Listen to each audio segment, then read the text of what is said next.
Karl Stanjo Navarra mill-ġdid fl-aħbarijiet. Il-preżentatur tal-Istazzjon Laburista qed jirrifjuta li jagħti informazzjoni dwar il-ġob tiegħu mal-Air Malta. Irid jaħbi mill-midja kemm qed idaħħal fil-but.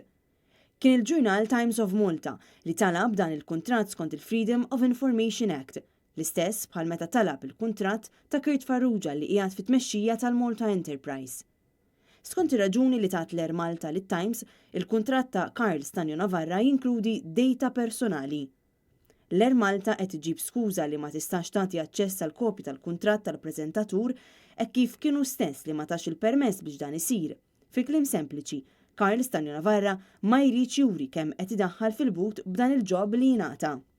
Jirriżulta wkoll li skont l-artiklu fil-Gazzetta Times of Malta jekk jagħti aċċess għal kuntratt tiegħu mal-Air Malta, il-kumpanija tkun qed tikser l-obbligazzjonijiet tagħha ta' konfidenzjalità u dan jista' jħalli riperkussjonijiet fuq il-kumpanija meta tiġi biex tinnegozja kuntratti mal-impjegati, inkluż dawk prospettivi.